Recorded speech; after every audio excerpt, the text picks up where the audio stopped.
Տիգրան, թերևս կցանկանայի զրույցը սկսենք աղմկահարույց ձերբակալությունների շարքից։ Գրեթե ամեն շաբաթ ձերբակալությունների շարք է տեղի ունենում, իշխանության թիրախը ուժեղ Հայաստանն է։ Ուժեղ Հայաստանում վստահ են, որ սա իշխանությունը արշավ է ծրագրված տանում ուժեղ Հայաստան կուսակցության դեմ, նպատակը իրենց ձևակերպապ այն է, որ ամեն գնով մինչև հունիսի 7-ը փորձեն վարկանիշ իջեցնեն եւ նման այլ բաներ։ Հիմա այնպես է ստացվում, որ թիրախում հայտնվեց հայտնի գեներալներից մեկը,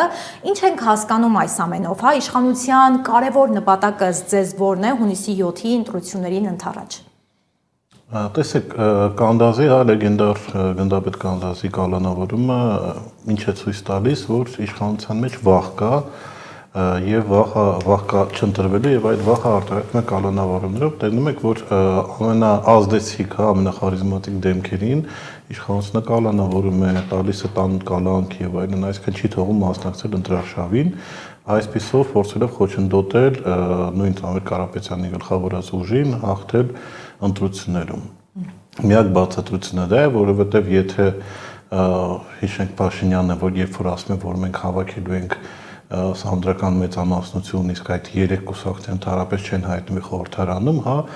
եթե իրականում այդպիսի բաներ շատ հանգիստ կվերաբերվի այս ամենին, որևէ մեկին չէր կանանավորի, բայց փաստը այն է եւ բոլոր սոցհարցումները եւ ընդհանրապես դրամատրության չափումները հա ցույց են տալիս ժողովրդի մեջ, որ այս իշխանության օրերը հաշված են եւ յուրաքանչյուր հաջորդ օր իրենք փորձում են շատ ավելի կոշտ բաների միջոցների դիմել, որպեսզի փորձեն որևէ վերարտադրվեն, որովհետև ժողովրդական աջակցություն իրենք այլևս չունեն։ Տիգրան, մենք այսօր ականատես ենք լինում նրան, որ իշխանությունը չնայած խոսում է Եվրոպայի Եվրամիության հետ կապերի ամրապնդմանը, բայց միևնույն ժամանակ կորցնում է արդեն իսկ եղած հայ-ռուսական կապերը, հա, որովհետև դրա այսպես ասած արձագանքը ամեն ձև տեսնում ենք, օրինակ մեկը այսօր ջերմուկի, հա, մուտքը դեպի Ռուսաստան արգելափակվեց, խոսում են որակի չափանիշների մասին, բայց որոշ վերլուծաբաներ այն պնդման են, որ դրա մուտքը, կոնյակի մուտքը հետագայում ինչ խնդիրներով է ճիշտ մտնում, ռուսական գազը դեպի Հայաստան արդեն խոչընդոտներով է գալիս կամ չի գալիս։ Հիմա այնպես է ստացվում, որ վերլուծաբանները այն պնդման են, որ սա հենց հայ-ռուսական հարաբերությունների խաթարումն է, եղած ճգնաժամն է։ Դուք ինչպես կբնորոշեք այս ամենը, հետևելով այս իրադարձությունների զարգացմանը, հայ-ռուսական հարաբերություններում առկա դժվարություններն են, որ նպաստում են այսպիսի արձագանքին։ Տեսեք, հայ-ռուսական հարաբերությունները հիմա գահավիժման փուլում են, այսինքն մենք դեռևս հատակին չենք հասել եւ աստված չտա հատակին հասնենք, բայց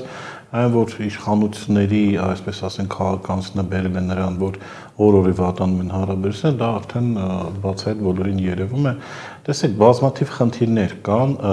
ես չեմ ուզում դեռևս դիտարկենք, որ օրինակ գազի սահմանափակումը, հեղուկ գազի մասին է խոսքը գնում, դա միտումնավոր է արված,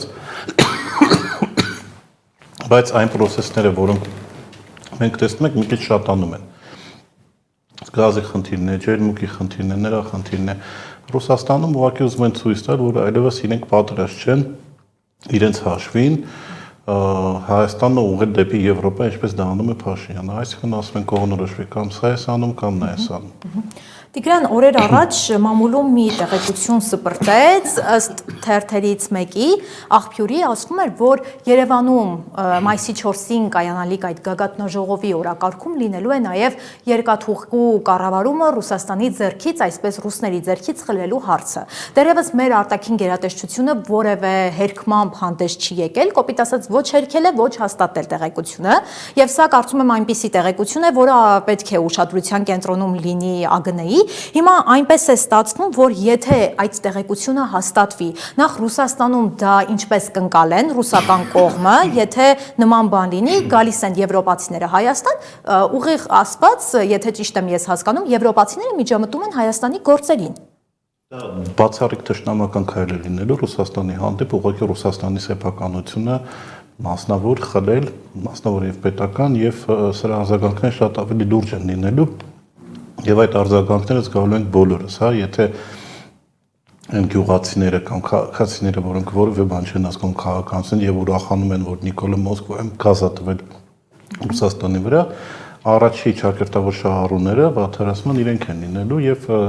Ռուսաստանը այլևս ես կրկնեցի պատրաստ չէ հանդիմանալ Նիկոլ Փաշինյանի այսպիսի քայլերին, այսպիսի սադրակներին եւ պատասխանը լինելու է իսկ հաշվի առնելով Հայաստանի կախվածությունը Ռուսաստանից, ընդ որում ընդգծենք, որ կախվածությունը մեծացել է Նիկոլ Փաշինյանի օրոք, ապա պատասխանը բավականին ցավոտ է լինում հենց այն անձանց, որոնք այնպես մոլորված ձևով գնացել են եւ աջակցել են Նիկոլ Փաշինյանի հակառուսական քաղաքականությանը։ Տեսեք, այս սամիթը գագաթաժողով լինելու է Երևանում, այստեղ գալիս են երկրներ, որոնք պատերազմում են Ռուսաստանի հետ, այստեղ գալիս են առաջնորդներ, որոնք կամ իրենք կամ իրենց ենթականները կոչ են անում, չգիտեմ, միջուկային պատերազմ սկսել Ռուսաստանից, այսինքն բացառիկ թշնամական, Ռուսաստանը մեր թշնամական կոալիցիա է գալիս, նույնիսկ խոսքը գնում է Զելենսկու ժամանելու մասին, իսկ Հայաստանը ներկա պայեն ու դեռևս հանդիսանում է Ռուսաստանի ռազմավարական դաշնակից, այսինքն կան պայմանագրեր, հուշագրեր եւ այլն, եւ սա Ռուսաստանի կողմից չի կարող դրական դիտարկվել, ելի եմ ասում, դու ոնց կարող ես դրական դիտարկվել մի գագաթաժողով, որտեղ քո թշնամիները, քո դաշնակցին տանում են իրենց մոտ, հա, եւ չգիտես ինչի Նիկոլ Փաշինյանը չի ձգտում դեպի ԱՄՆ, հա, Նիկոլ Փաշինյանը չի ձգտում Իրանի հետ հարաբերություններ լավացնել, Ռուսաստանի հետ, այլ եվրոպացիների միջոցով փորձում է մաքսիմալ փոկվի Ռուսաստանից, որպեսզի այնուհետև Հայաստանը սիրուն փաթեթավորը եւ հանձնի Թուրքիային։ Բազմիցս ասել են, որ Նիկոլ Փաշինյանը Եվրոպամետ, Ամերիկամետ, Ռուսամետ, Իրանամետ գործիչ չէ, նույնիսկ Ադրբեջանամետ։ Նիկոլ Փաշինյանը թուրքամետ գործիչ է, Նիկոլ Փաշինյանը այն պրոթուրքական կուսակցության անդամ եւ ժառանգորդն է, որը վերջապես հասնելով իշխանության, բերելով իրեն իշխանության, իրենք ուզում են անեն այն, ինչի մասին երազել են 90-ականներից, այսինքն փոկել Հայաստանը Ռուսաստանից, հանձնել Թուրքիան եւ դրանով վերջնական լուծել հայկական հարցը այս տարածաշրջանում։ Թերևս մեկ հարց էլ որպես այդպես ածանցյալ, տեսեք, ըստ էության իշխանությունը չի քննադատում Ադրբեջանին Ստեփանակերտի եկեղեցին ավերելու քանդելու համար, բայց դատապարտում է օրինակ հայ երիտասարդներին հանրապետության հրապարակում Թուրքիայի դրոշ այրելու համար, նաև երեք ակնառու քպականեից մեկը հայտարարեց, որ դա Ադրբեջանի ներքին գործն է եւ հիմա խաղաղության փուլ են մտել ու այսպես ասած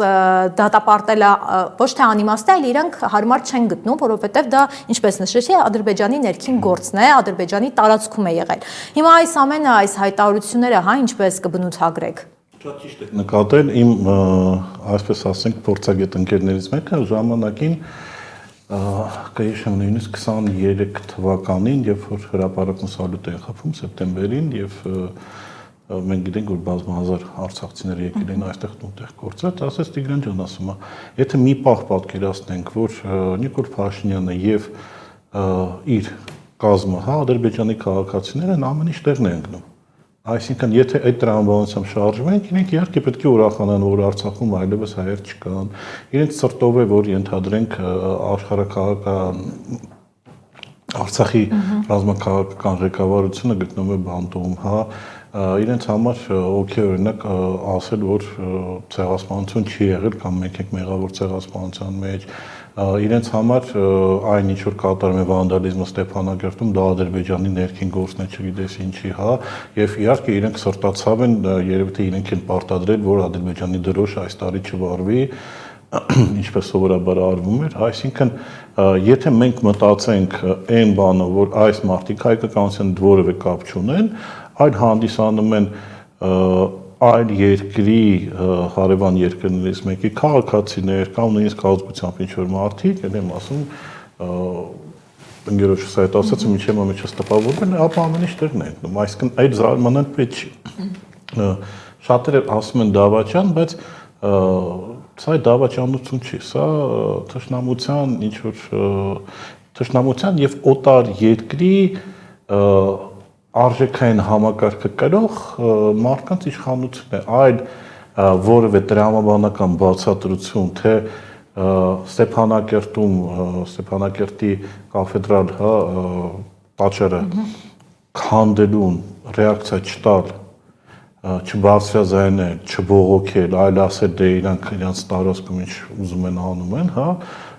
սա հայկականության հետ որևէ արգասիկ չունի։